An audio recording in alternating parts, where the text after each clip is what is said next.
Now, why is this important? Why is it important? Let's say the owner of this convention center knew that the most handsome, beautiful, intelligent financial advisors in Malaysia were coming to a conference today. And he said, I need a handsome, beautiful advisor, so I'm going to come and interview every single one of them and give them 1 minute to impress me. Based upon what you said earlier when you answered the question, do you think you will be remembered by the owner of this place? Do you think I will be more remembered based upon what I said? I only used words. I didn't point a gun at his head. I just used words. And that's the important thing, you see. You don't know. I don't know. We don't know that the very next person we meet could be the biggest client of our life. We don't know that. We have one opportunity when they say, what do you do, to capture that imagination and then find out more about them afterwards. Does that make sense? Here's what I want you to understand. I don't want everybody in this room to become a financial architect. Malaysia would become very boring if everybody became a financial architect. What I do want you to do is consider the idea and find an idea that works for you. Maybe a hobby that you have, maybe an interest, and find a way of creating a story that you own for yourself. Okay, do not copy what I'm doing. Get into the understanding of what I'm doing, playing with words, and what could you do for yourself. Let me give you a quick example of a friend of mine in Singapore. He's a fitness fanatic.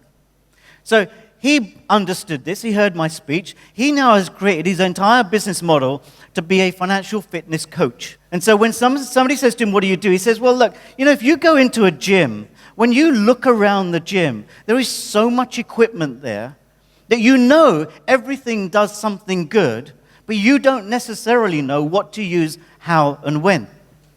So what I do is I create your financial fitness program. And once we've got your financial fitness program to meet your goals and objectives, we'll then identify the right pieces of financial equipment to help you build financial muscle and lose financial fat. It's not my words, it's his words, right? But it's an example of what I said earlier on, the difference between qualifying for MDRT or TOT is that you use the ideas that are available to you. So, are we now understanding the power of words?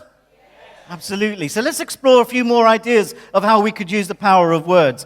I think Matt or somebody else used an example earlier on. One of the first questions that we should be using in front of a client, the first meeting, is, what do you look for from a financial advisor? Great question, open question. What do you look for from a financial advisor? The answer that's being given to you is an instruction manual. What the answer is saying, this is what I'm looking for, this is how I want to be treated, and also how I don't want to be treated.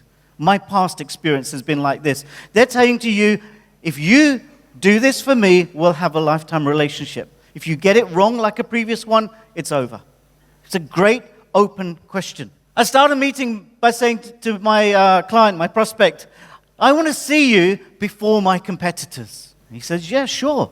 You can see me before one of your competitors. You see, my competitors are death, disability, illness, and old age. And I need to see you before one of those does. See, through the power of words, by saying my competitors, he may be thinking, oh, you're from AIA, your competitor's Allianz, or whoever it might be. No.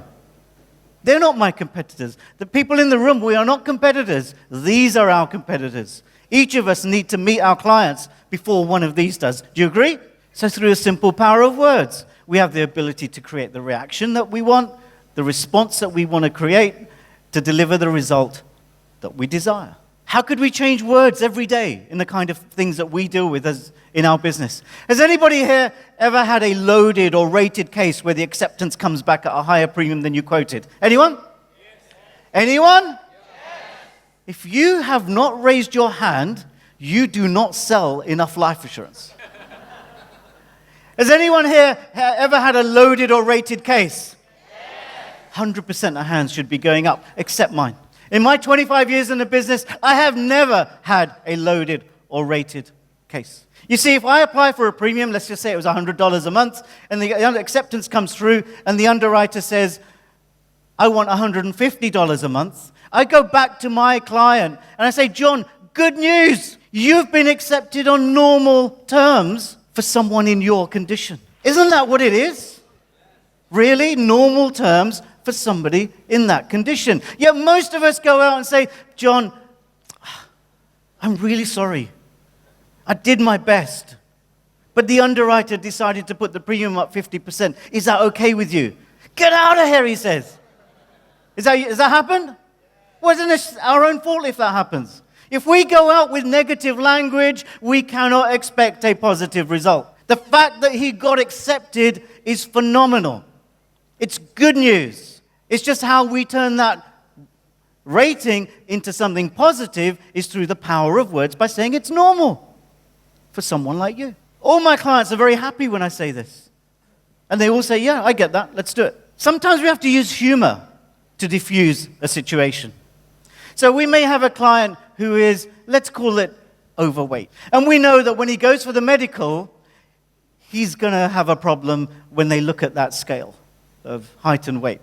So I say to my prospect, my client, I say, listen, when you go for the medical, you may find that the person who's doing the medical says that you're under height. Because when they look at the chart of height and weight, you should be 9 foot tall. So I have no overweight clients. I have lots of under height clients. That's what it is, isn't it? Under height. It does. It'd say to him, so by the time you go for the medical, could you grow a bit taller? Humor is a great way of using the power of words. What about increasing the case value? Top of the table members learned this many years ago, that we can increase the case value with no extra work, with no new clients. How?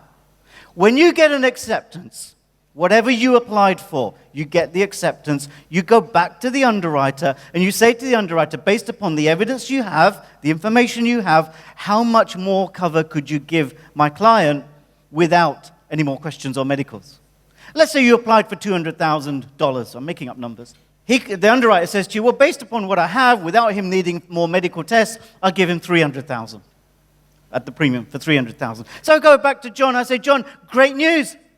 You've been accepted for what we applied for, but I twisted the arm of the underwriter. And he says, this time and this time only, he'll let you have $300,000 without you needing to go to any more medicals. Now, I know you didn't want to go for any more medicals. You didn't enjoy it. And you know that you don't have enough insurance. This is a good time to get this. Because next time we try and do it, you're going to have another medical, and it will cost you more because you'll be older.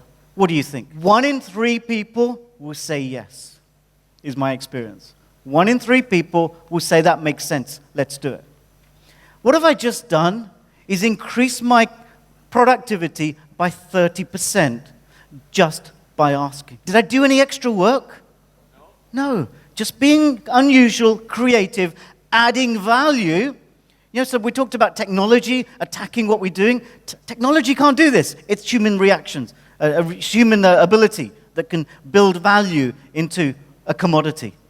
Very simple. You want to get to MDRT, you want to get to COT or TOT, do this. It's almost a fantastic idea you could have. I've had huge cases that have been, like I applied for dollar terms, I think $5 million. And when it came back, the underwriter said, well, I'll give him 7.5.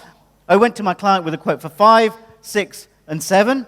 He said, well, I'll take the 6, that's fine. I increased that case by 20%, a new $1 million case, just for asking.